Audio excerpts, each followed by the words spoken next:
नमस्कार दोस्तों।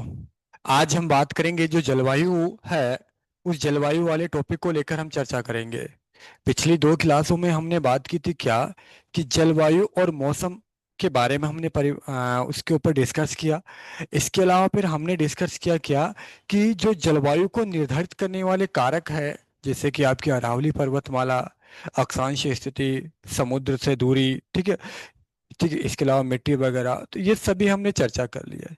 आज हम इसी चरण में आगे क्लास लेते हुए इस क्लास में डिस्कस करेंगे कि आगे और क्या है इसके बारे में जानकारी। तो देखते हैं दोस्तों। तो आज जो हम बात करेंगे वो बात करेंगे क्या, इससे जो रिलेटेड पॉइंट है उसके ऊपर बात कर लेते हैं। पहले हम बात करेंगे हवाओं से। किससे लेकर रिलेटेड? हवाओं।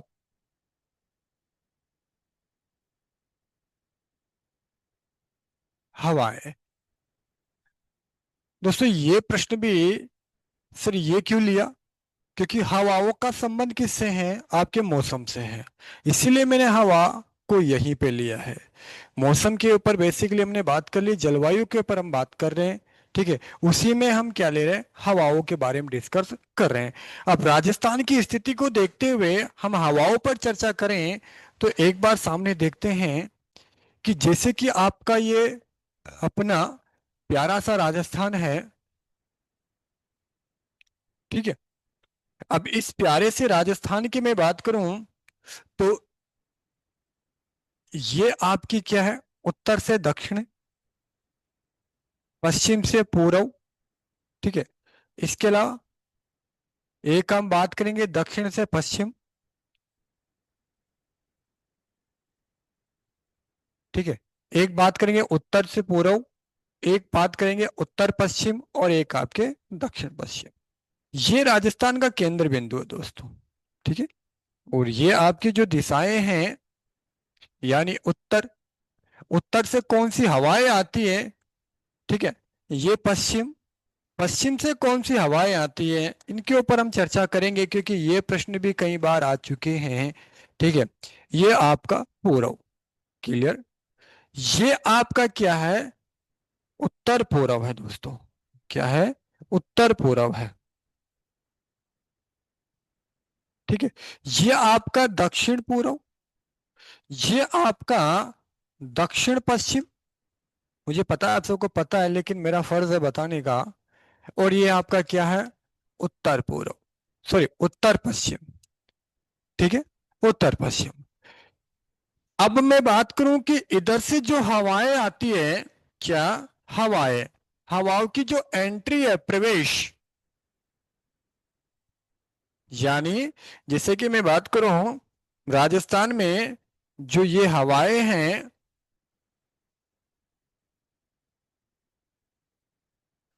उत्तर पश्चिम वाली, एक आपकी ये हवाएं हैं इस तरीके से, पश्चिम की हवाएं, ठीक है। इस तरीके से जो हवाएं प्रवेश कर रही है आपके, उनके ऊपर मैं बात कर रहा हूं कि इन हवाओं को क्या नाम दिया गया है। ये प्रश्न आपके आ चुके हैं दोस्तों, इसीलिए मैं यहाँ पे ये टॉपिक आपके लिए एडवांस में लेके आया हूँ। क्योंकि छोटे प्रश्न और हवाओं से रिलेटेड प्रश्न भी आपके कई बार पूछ लेता है। कई बार हमें ये दिक्कत हो जाती है कि ये चीज आई कहाँ से, इस तरीके से। तो ये जो हवाएं चलती हैं, इन हवाओं के ऊपर हम बात करेंगे कि जैसे कि मैं बात करूं उत्तर दिशा से जो आपकी हवा आती है उसको बोलते हैं क्या? धरोड़। क्या बोलते हैं दोस्तों? देखो दोस्तों, क्या बोलते हैं, जैसे कि उत्तर दिशा की हवाओं के बारे में बात करेंगे तो इनको क्या बोलते हैं? आपके बोलते हैं धरोड़, या मैं बोलता हूं उत्तरार्ध, ठीक है। और भी कई नाम है इसके, जैसे कि मैं बात करूं धराऊ, इसका नाम है, ठीक है। तो उत्तर से जो राजस्थान में प्रवेश करती हैं, उत्तर से जो हवाएं राजस्थान में प्रवेश करती हैं, उनको हम क्या कहते हैं? धरोड़ कहते हैं, या उत्तरार्ध कहते हैं, या धराऊ कहते हैं। क्लियर? ठीक है सर। इसके बाद में हम बात करें डियर कि दक्षिण से जो प्रवेश करने वाली जो हवाएं हैं, जो दक्षिण से जो प्रवेश करती हैं उन हवाओं को क्या कहते हैं? लंकाऊ कहते हैं। लंकाऊ या लंकाई। ठीक है, ये चीज आपको याद रखनी है दोस्तों। क्या कहते हैं? लंकाई कहते हैं दोस्तों। ये हवाएं अगर आपसे पूछ ले कि लंकाऊ या लंकाई हवाएं किस दिशा से राजस्थान में प्रवेश करती है, तो आपको क्या बताना है? दक्षिणी राजस्थान से। अगर आपसे पूछ ले कि चलो बताओ कौन सी धरोड़ जो हवाएं हैं वो राजस्थान में किस दिशा से प्रवेश करती है, तो आपको क्या बताना है? उत्तरी दिशा से। अब मैं बात करूं पश्चिमी दिशा की में दोस्तों, तो पश्चिमी दिशा से जो आपके प्रवेश करती हैं वो करती है पिछवा, या इनको बोलते हैं क्या? पिछवाइयां। क्या बोलते हैं? पिछवा या पिछवाइयां। और क्या बोल सकते हैं इसको? इसको दोस्तों बोलते हैं आथूनी। सूर्य अस्त जो होता है उसके अकॉर्डिंग इसको क्या बोलते हैं? आथूनी। ये भी इसका नाम मिलता है। जो तीन नाम मैंने आपके समकक्ष रखे हैं, ये थोड़ा सा ध्यान रखना। आथूर्णी सूर्य अस्त किधर होता है? पश्चिम की ओर होता है, इसीलिए इसको आथूर्णी हवाएं भी कहते हैं। और आथूर्णी हवाएं किधर से प्रवेश करती है? आपके पश्चिम से प्रवेश करती है दोस्तों। क्लियर? उम्मीद करता हूं समझ में आ गई होगी। इसको क्या क्या नाम दिया है वो आपके सामने मैंने रख दिया है। ठीक है, इसके बाद में बात करूं मैं कि जो आपके पूर्व से आती है, ठीक है, पूर्व से जो आती है वो आती है कौन सी दोस्तों? संजेरी। कौन सी आती है? संजेरी आती है।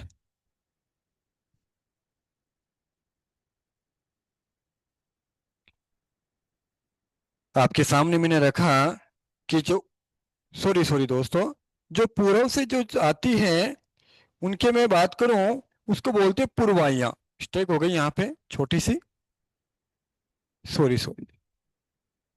सॉरी फ्रेंड्स, क्या होता है यहाँ पे? पूर्वाइयां। कौन सी? पूर्वाइयां।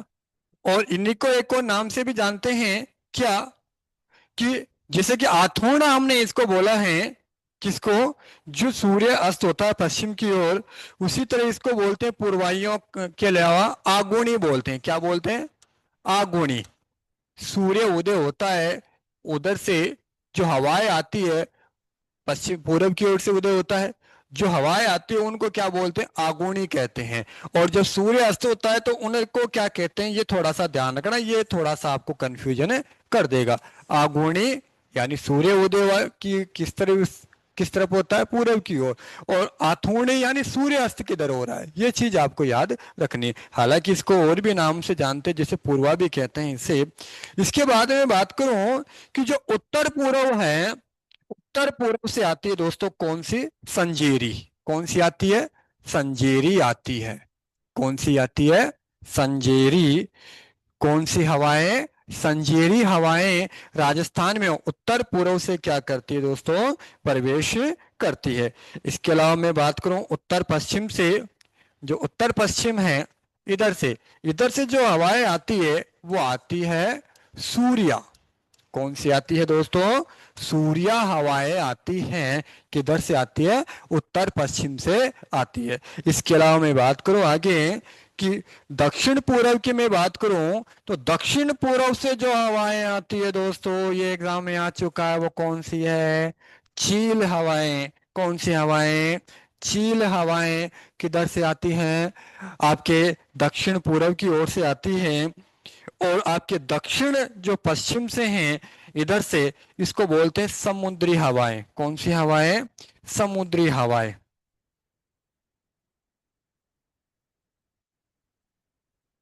समुद्री हवाएं। क्लियर दोस्तों? तो सभी दिशाओं से जो हवाएं राजस्थान में प्रवेश करती है उनके समकक्ष, जो भी मैंने आपके समकक्ष रखा है वो आपके सामने रख दिया। जो राजस्थान में जो प्रमुख हवाएं जो प्रवेश करती है उनकी मैं बात कर रहा हूँ। और जो जून जुलाई जो वाले महीने में जो हवाएं आती हैं वो दक्षिण पूर्व से आती हैं। किधर से आती है? दक्षिण पूर्व से। अब देखो दोस्तों, ये तो हो गई क्या कुछ हवाएं जो आपको याद रखनी है, और कुछ बातें मैं लिखूं, जैसे कि मैं बात करूं कि दक्षिण पूर्व से जून व जुलाई में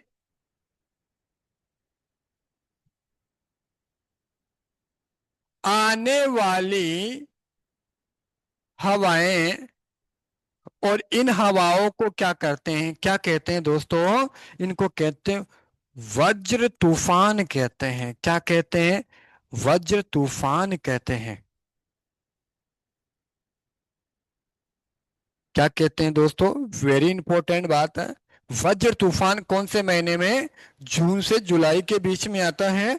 और सर्वाधिक वज्र जो मैं बात करूं, सर्वाधिक जो आता है, सर्वाधिक है। अब आपको सोचना है कि सर्वाधिक किधर से, देखो बात किधर से की है, दक्षिण पूर्व से। और दक्षिण पूर्व में राजस्थान में जो मानसून प्रवेश करता है वो कहाँ से करता है? झालावाड़ से करता है। बंगाल की जो खाड़ी वाला जो मानसून है वो आपके कहाँ से प्रवेश करता है दोस्तों? झालावाड़ से प्रवेश करता है। तो सर्वाधिक जो वज्र तूफान है वो कहाँ है? झालावाड़ में। कहाँ है? झालावाड़ में। फिर कहाँ है? जयपुर में। कहाँ है? जयपुर में वज्र तूफान का क्या रहता है? प्रकोप रहता है। पहले पे ये, दूसरे पे ये। इसके अलावा न्यूनतम में वज्र तूफान की बात करूं, तो आपके न्यूनतम की मैं बात करूं दोस्तों, तो न्यूनतम जो है वो आपका आता है, एक तो आपके बाड़मेर। कहाँ पे दोस्तों? बाड़मेर। और एक आपका बीकानेर। न्यूनतम इधर वज्र तूफान जो कब आता है? ठीक है, जून जुलाई में आता है, थोड़ा सा ध्यान रखना है। ठीक है दोस्तों, ये जो मैंने बात की आपके समकक्ष, वो क्या है? राजस्थान की कुछ हवाओं के बारे में मैंने बात की थी, जो आपके सामने मैंने रख दिया है दोस्तों। ठीक है, कोई भी डाउट हो तो आप बिल्कुल कमेंट करके आप पूछ सकते हैं। किसी प्रकार कोई बात हो तो आप मेरे से पूछ सकते हैं दोस्तों। क्लियर? ये कौन सी हो गई आपकी हवाएं जो मैंने आपके समकक्ष रख दी है। क्लियर? आगे बात करते हैं। हमारा जो टॉपिक चल रहा था जलवायु, कौन सा? जलवायु। हम जलवायु को लेकर ही चर्चा करेंगे, लेकिन मैंने यहाँ बीच में हवाएं आपके समकक्ष रखा था। उसका एक बड़ा कारण था क्योंकि एग्जाम में आता है, इस वजह से मैंने ये आपके समकक्ष रखा। जलवायु। और जलवायु के आधार पर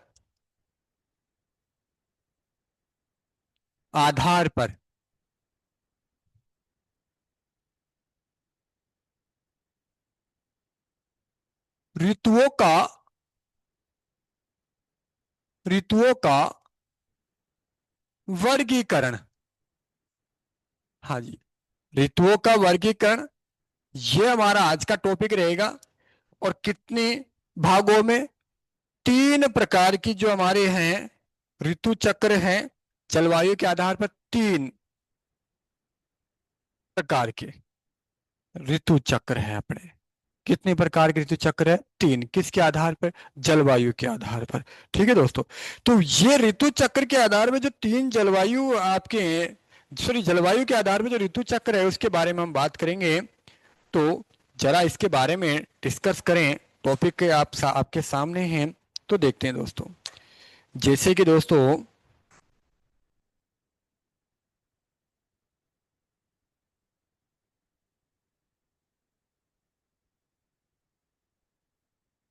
ये हमारी ग्लोब है। क्लियर? पृथ्वी। और पृथ्वी को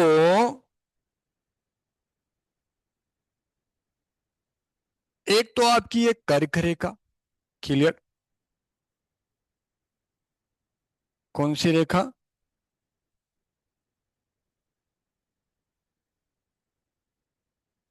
कर्क रेखा।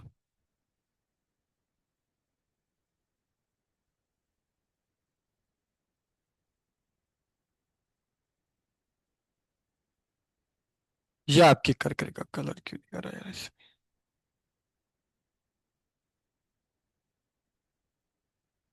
सॉरी दोस्तों, एक सेकंड, एक सेकंड। ये आपकी कर्क रेखा, ये आपकी मकर रेखा। ठीक है, और ये आपकी विषुवत रेखा। ठीक है, और ये आपकी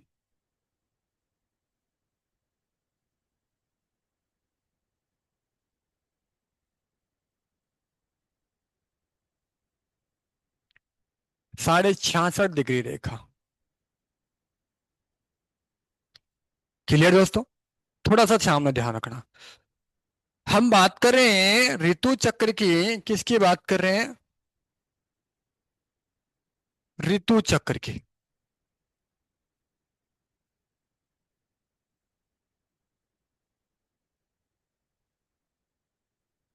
ऋतु चक्र, ये अपना जो किसके आधार पे? जलवायु के आधार पे दोस्तों। ठीक है। ये हमारी पृथ्वी है, और इस पृथ्वी पे जो आपके सामने है, ये तो है कितनी? 66.5 डिग्री उत्तरी अक्षांश। ठीक है। ये आपका उत्तरी गोलार्ध।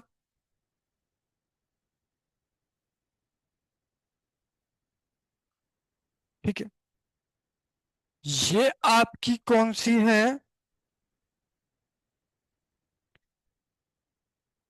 कर्क रेखा। कौन सी रेखा? कर्क रेखा। यानी इसको आप क्या बोलते हो? 23.5 डिग्री उत्तरी अक्षांश रेखा भी बोलते हैं। क्लियर? ये आपकी क्या है? 0 डिग्री। 0 डिग्री अक्षांशीय रेखा। अक्षांशीय रेखा। और इसी को आप क्या बोलते हैं? विषुवत रेखा, भूमध्य रेखा, इसी को बोलते हैं। सही बात है। ओके। देखो आगे। इसके बाद में आपकी आती है ये क्या? आपकी जो है मकर रेखा।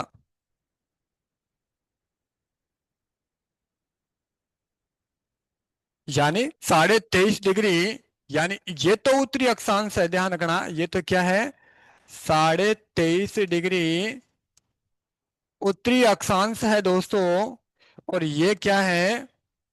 23.5 डिग्री दक्षिणी अक्षांश है ये।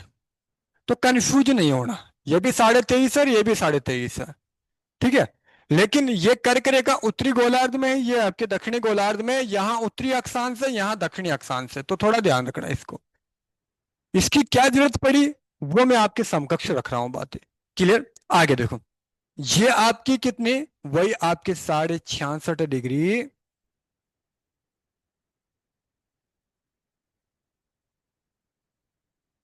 दक्षिणी अक्षांश।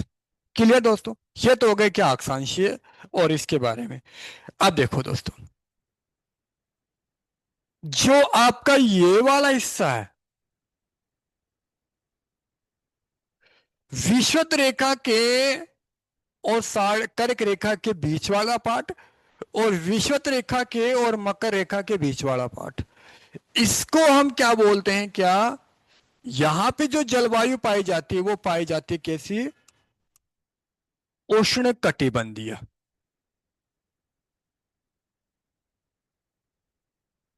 कैसी पाई जाती है? उष्ण कटिबंधीय। तो यहां भी कैसी पाई जाती है? उष्ण कटिबंधीय। ठीक है साहब, मान लिया। इसके बाद में आपका जो राजस्थान है, ये बनाने की क्या आवश्यकता पड़ी? क्योंकि जरूरी था ये आपका राजस्थान है दोस्तों। मैं बड़ा कर दूंगा इसको भी, जूम थोड़ा समझ लेना। क्योंकि कर्क रेखा आपकी डूंगरपुर की सीमा को छूते हुए यहाँ पे, ठीक है, कर्क रेखा डूंगरपुर की सीमा को छूते हुए बांसवाड़ा के कुशलगढ़ से होते हुए गुजरती है। राजस्थान में लगभग 26 किलोमीटर है। ठीक है। 25 पॉइंट कुछ है, तो अनुमानित इसको 26 मानते हैं। क्लियर दोस्तों? तो ये इस तरीके से राजस्थान से है। और भारत को भी दो भागों में बांटती है कर्क रेखा। जो आपकी विंध्याचल पर्वतमाला है, उस विंध्याचल पर्वतमाला के समानांतर क्या है? ये गुजरती है। तो ये भी आर्य और अनार्य संस्कृति को भी क्या करती है? जोड़ने का काम भी करती है और तोड़ अलग करने का काम भी करती है। ठीक है। और यहां जो मैं बात करूं, कहा? यहां यहां पे पाई जाती है उपोष्ण। कौन सी? उपोष्ण। या मैं बोलूं क्या? शीतोष्ण। ठीक है। और यहां जो पाई जाती है आपके कैसी? शीत जलवायु पाई जाती है। कैसी पाई जाती है? शीत। क्योंकि कहते हैं भारत में 3 प्रकार की जलवायु पाई जाती है। राजस्थान में कितने प्रकार की पाई जाती है? 2 प्रकार की, जिसकी मैं आगे बात करूंगा। क्लियर?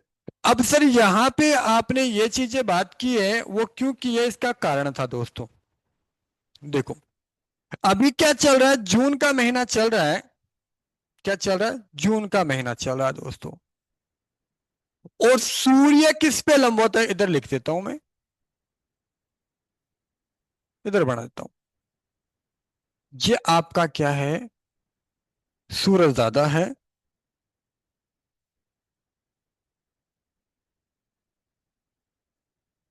ये आपके सूर्य है। सूर्य। और दोस्तों, सूर्य की जो किरणें हैं, क्या सूर्य की किरणें अभी किस पे लंबवत है? अभी अभी जून का महीना चल रहा है। और क्या है ये? सूर्य की किरणें लंबवत किस पे हैं? कर्क रेखा पे लंबवत है। ठीक है। कब है? 21 जून को सूर्य क्या हो जाता है? लंबवत।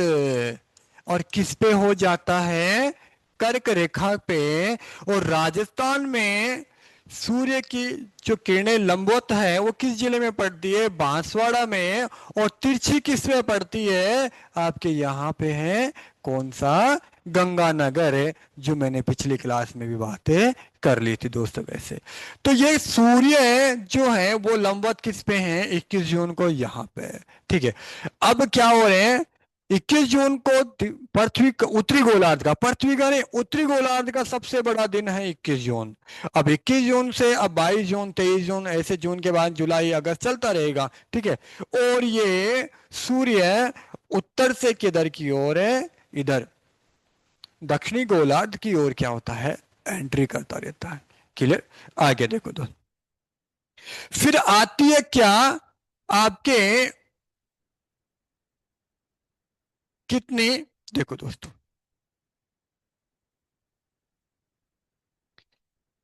सूर्य की बात करो। और जो सूर्य की किरणें हैं, किस पर? विषुवत रेखा पर क्या है? लंबवत है। क्या है? लंबवत। और दोस्तों, ये विषुवत विषुवत रेखा पर लंबवत कब होता है? ये इंपॉर्टेंट बात है। कब? 22 सितंबर को। हाँ जी दोस्तों। कब हो रहा है? 22 सितंबर को हो रहा है। ठीक है साहब। अब 22 सितंबर को क्या होता है? विषुवत रेखा पर लंबवत होता है। और विषुवत रेखा से ये किधर है? दक्षिणी गोलार्ध की ओर।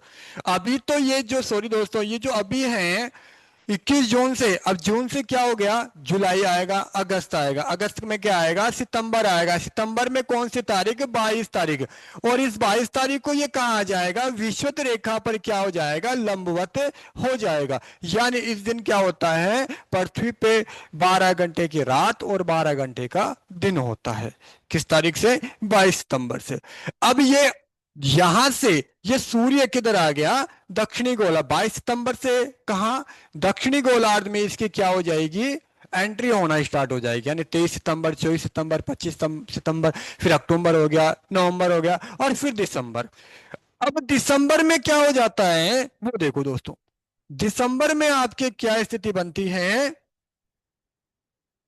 दिसंबर में आपके दोस्तों ये स्थिति बन जाती है। ये आपके सूरज दादा हैं। और सूरज दादा जो हैं, 22, किसकी बात कर रहा हूं? 22, ये तारीख जो आएगी वो 22 दिसंबर आएगी। ठीक है। इस तरीके से किस पर? मकर रेखा पर क्या? लंबवत। कब होता है? ध्यान रखना क्या है? 22 दिसंबर को। कब होता है दोस्तों? 22 दिसंबर को लंबवत हो जाता है। यानी कहने का मतलब है, दक्षिणी गोलार्ध का सबसे बड़ा दिन दक्षिणी गोलार्ध, ध्यान रखना, दक्षिणी गोलार्ध का सबसे बड़ा दिन कौन सा है? 22 दिसंबर। और अगर उत्तरी गोलार्ध का सबसे बड़ा दिन पूछे तो कौन सा बताना है?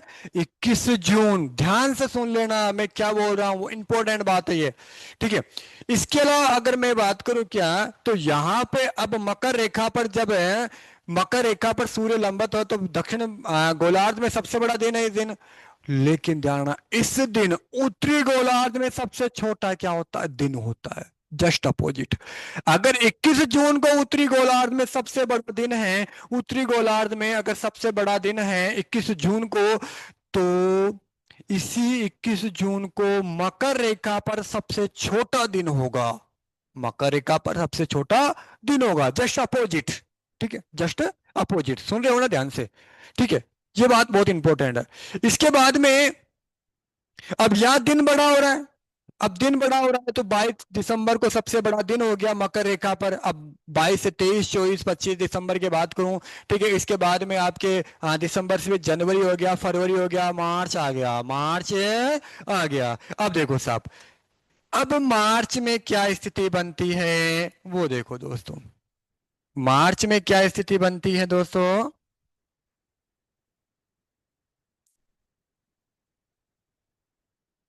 ये मैं यहां बना देता हूं सूरज दादा। मार्च में क्या स्थिति बनती है? सूर्य। और सूर्य मार्च में क्या करता है? तो दोस्तों सूर्य मार्च में किस पर? मकर रेखा पर क्या होता है? सॉरी, सूर्य मार्च में विषुवत रेखा पर क्या हो जाता है? लंबवत होता है। तो कब होता है लंबवत सूर्य? ये ध्यान रखना है, 2 बार होता है विषुवत रेखा पर, होना भी जरूरी है, नहीं संतुलन बैठेगा ही नहीं, है कि नहीं? तो कितनी तारीख को लंबवत? कितनी तारीख को? 21 मार्च को। इंपॉर्टेंट है, याद रखना, कितने मार्च को? 21 मार्च को दोस्तों। मोस्ट इंपॉर्टेंट बात है, विषुवत रेखा पर हमेशा 22 सितंबर और 21 मार्च को सूर्य क्या होता है? लंबवत होता है। यानी जब 21 मार्च को सूर्य विषुवत रेखा पर लंबवत होगा तो उस स्थिति में पृथ्वी पे बराबर यानी 12 घंटे की रात और 12 घंटे का दिन।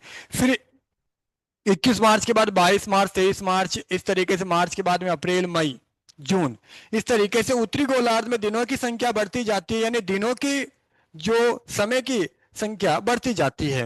और एक दौर ऐसा आता है 21 जून को कि वापस ये क्या हो जाती है, 21 जून को उत्तरी गोलार्ध में बड़ा दिन। तो ये क्रम चलता रहता है। उत्तरी गोलार्ध पे 21 जून को सबसे बड़ा दिन, फिर इसके बाद में 22 सितंबर को पृथ्वी पर दिन और रात की अवधि बराबर हो जाती है, यानी 12 घंटे की रात और 12 घंटे का दिन। क्लियर? क्यों? क्योंकि वो 22 सितंबर सूर्य किस पर? विषुवत रेखा पर लंबवत होता है। क्लियर बात? इसके बारे में हम बात करें दोस्तों 22 दिसंबर की, 22 दिसंबर में मकर रेखा पर सूर्य लंबवत होता है, तो उत्तरी गोलार्ध में दिन छोटे होते हैं और दक्षिणी गोलार्ध में दिन बड़ा होता है। ठीक है। इसके बारे में बात करें तो दिसंबर के बारे में, जब ये दिसंबर, जनवरी, फरवरी, मार्च में आता है तो मार्च में फिर वही स्थिति बन जाती है उत्तरी गोलार्ध में।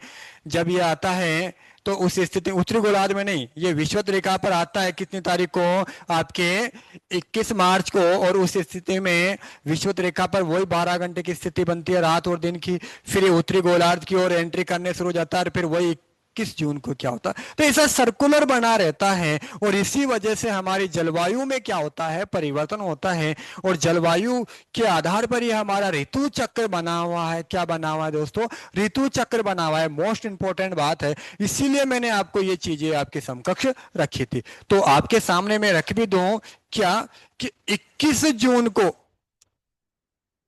21 जून को कहा कर्क रेखा पर क्या होता है? लंबवत।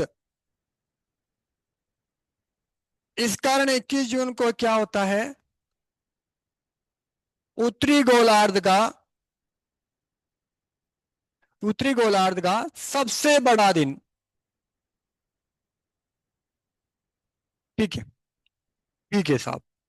फिर आता है क्या, 22 सितंबर। तो 22 सितंबर को आपको याद रखना है, को सूर्य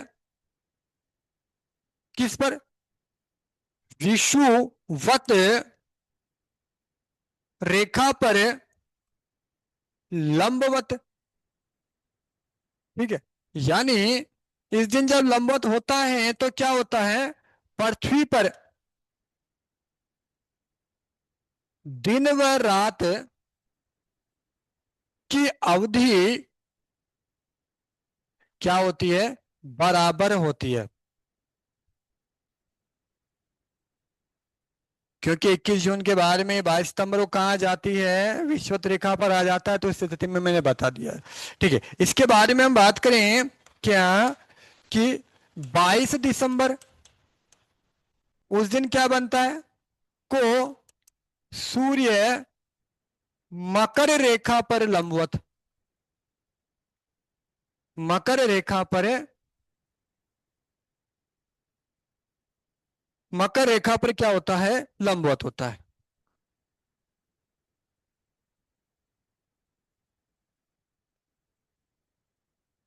लंबवत होता है।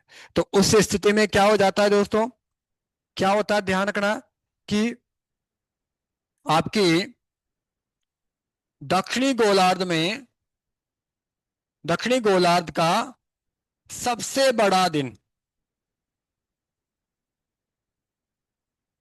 तो उत्तरी गोलार्ध का सबसे छोटा दिन कौन सा होगा, 22 दिसंबर। अगर मैं बात करूं 21 जून को उत्तरी गोलार्ध का सबसे बड़ा दिन है, तो 21 जून को सबसे छोटा दिन है दक्षिणी गोलार्ध में कहाँ होगा, मकर रेखा पे होगा। ठीक है, दक्षिणी गोलार्ध में सबसे छोटा दिन कब होता है, 21 जून को होता है, और सबसे बड़ा दिन कब होता है, 22 दिसंबर को होता है। ठीक है, आगे देखो, तो ये चीजें आपको ध्यान रखनी है। और एक आती है आपकी क्या, क्या नाम से, 21 मार्च, 21 मार्च को सूर्य किस पर, विषुवत रेखा पर क्या होता है, लंबवत होता है। और उस स्थिति में क्या होती है, यानी वही पृथ्वी पर दिन व रात की अवधि बराबर होती है। क्या होती है, बराबर होती है दोस्तों। मैंने बेसिकली सारी चीजें आपके समकक्ष रख दी हैं। तो क्या था, ये जलवायु को निर्धारित करते हैं, ये राजस्थान की नहीं पूरे विश्व की ऋतु चक्र को निर्धारित करता है। ये पूरे विश्व के जलवायु को निर्धारित करता है, क्या, जो सूर्य की जो घूर्णन क्रिया है, परिक्रमा क्रिया है, ठीक है, परिक्रमा क्रिया, ठीक है, वो स्थिति को क्या करती है, बदलती रहती है दोस्तों। क्लियर। अब मैं बात करूं, ऋतु चक्र की बात कर रहा था, किसकी बात कर रहा था, ऋतु चक्र।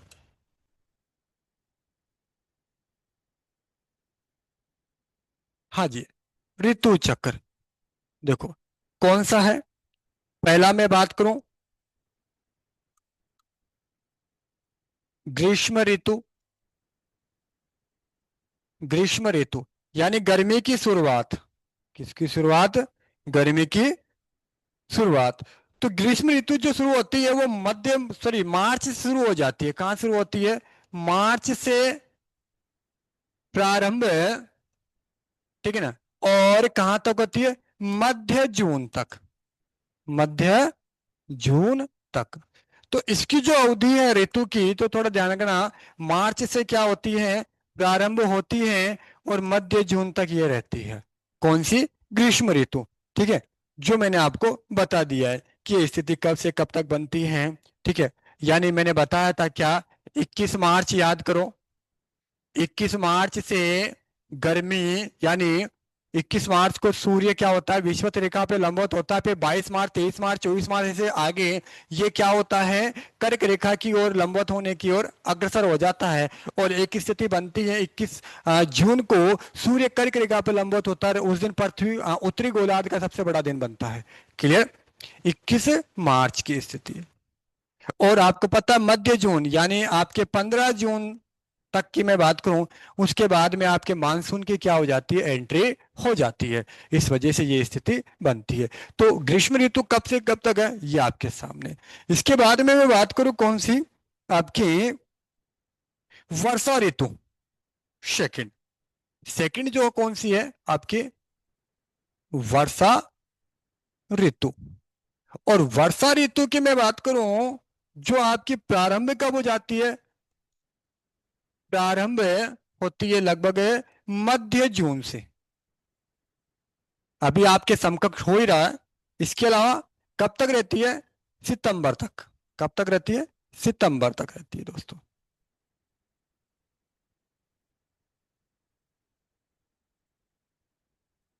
सर अक्टूबर तक क्यों नहीं, क्योंकि दोस्तों अक्टूबर में क्या स्थिति बनती है, अक्टूबर में लौटता हुआ मानसून है। कौन सा मानसून है, लौटता हुआ मानसून है। ठीक है। तो वर्षा ऋतु जो है मध्य जून से सितंबर है, फिर आता है कौन सा, लौटता हुआ मानसून है। तो बारिश ही होती है, ऐसी कोई बात नहीं है, लेकिन थोड़ा ध्यान रखना। कौन सा है ये, एक चीज आपको ये ध्यान रखनी है। इसके बारे में आगे हम बात करते हैं किसकी, वर्षा ऋतु की स्थिति। जैसे हम बात करेंगे आगे कि राजस्थान में यानी भारत में जो हिंद महासागर से जो मानसून उड़ता है, ठीक है, और केरल के पास से ये राजस्थान भारत में प्रवेश करता है, मालाबार तट से प्रवेश करता है दोस्तों, केरल राज्य से, और तट पूछे तो मालाबार तट से। ठीक है। तो जब ये प्रवेश करता है तो उस टाइम पे दो टुकड़ों में विभाजित हो जाता है, एक तो अरब सागर, एक बंगाली खाड़ी, दो शाखाओं में बांट बढ़ जाता है। और ये अरब सागरी जो मानसून है वो आपके, जैसे कि मालाबार तट हो गया, ठीक है, कोकण तट हो गया, कोकरा पाट हो गया, ठीक है, ठीक है, इन तटों से प्रवेश करते हुए राजस्थान, भारत के जो गोवा है, कर्नाटक है, केरल है, गुजरात है, इनमें अच्छी बारिश करता है तटवर्ती क्षेत्रों में। फिर ये मानसून जो है, अरब सागरीय मानसून जो है अरावली के समानांतर ये गुजरात से होते हुए राजस्थान में प्रवेश करता है। और प्रवेश कहाँ से करता है, बांसवाड़ा से करता है। कहाँ से करता है, बांसवाड़ा से करता है दोस्तों। ठीक है। उसके बाद में मैं बात करूं, ये तो हो गया क्या वर्षा, वो अलग बात है, वो मैं आगे बताऊंगा। अभी तो मैं क्या बता रहा हूँ, ओनली ऋतु चक्र के बारे में बात कर रहा हूँ। ठीक है। अब आपको पता है कि सर 21 जून से, 21 जून को सबसे बड़ा दिन है अपना। फिर दिनों की संख्या क्या है, दिनों की जो समय है, जैसे कि आपका सबसे बड़ा दिन है, दिन की टाइम ज्यादा होता है इसमें। अब 21 जून से 22 जून, 23 जून जो अभी चल रहा है, वो क्या हो जाएगा दोस्तों, आपके दिनों की संख्या में कमी हो जाएगी। ठीक है। और सितंबर तक है, सितंबर कब तक है, 22 सितंबर को क्या स्थिति बनती है, 22 सितंबर को क्या बनती है, एक सेकंड दोस्तों।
हाँ जी दोस्तों, सॉरी,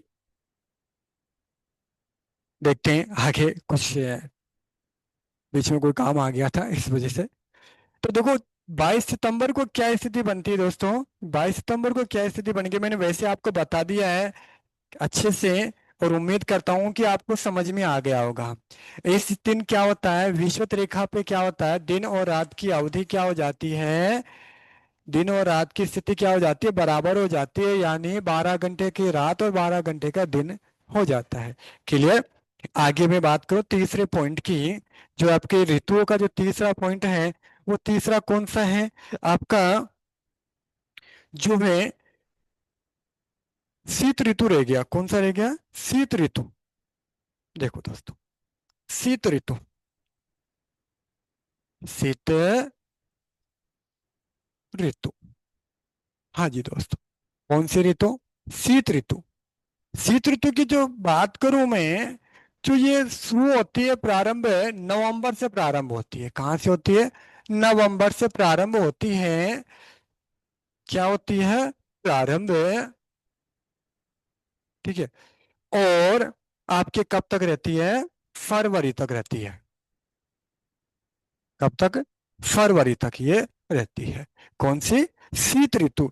ठीक है दोस्तों, फिर वही मार्च से आपकी क्या हो जाती है, ग्रीष्म ऋतु हो जाती है। तो सर इसमें आपने नवंबर ले लिया, ठीक है दोस्तों। सर इसमें अपन ने क्या ले लिया, नवंबर ले लिया, तो अक्टूबर कहाँ गया दोस्तों। दोस्तों अक्टूबर की मैं बात करूं, अक्टूबर माह में क्या होता है, लौटता हुआ मानसून। है तो मानसून ही, लेकिन कौन सा मानसून, लौटता हुआ मानसून। ठीक है। और लौटता हुआ मानसून के ऊपर मैं डिस्कस करूंगा जो अगली क्लास में, अभी इतना याद रखना है। और भारत में जो सर्वाधिक वर्षा होती है, सर्वाधिक वर्षा होती है, वो कहाँ होती है, कोरोमंडल तट पर। कहाँ होती है, कोरोमंडल तट पर। और अगर राज्य पूछे तो कौन सा, तमिलनाडु। कौन सा राज्य, तमिलनाडु दोस्तों। क्लियर। ये हो गई क्या, ऋतु चक्र जो तीनों थे उसके ऊपर अपन ने मोटी मोटी बातें कर ली है। ठीक है दोस्तों, आज हमने जो बात की है वो क्या है, ऋतु चक्र के ऊपर ही बात कर ली है, हवाओं के ऊपर ही बात कर ली है। अगली क्लास में हम बात करेंगे, हालांकि आज मेरे को बात करनी थी क्या, ये राजस्थान के जलवायु के जो पार्ट है उनके ऊपर मेरे को चर्चा करनी थी। लेकिन दोस्तों हुआ क्या है कि पहले मुझे ये बताना बहुत जरूरी था, नहीं तो वो आपके समझ में नहीं आती। क्लियर।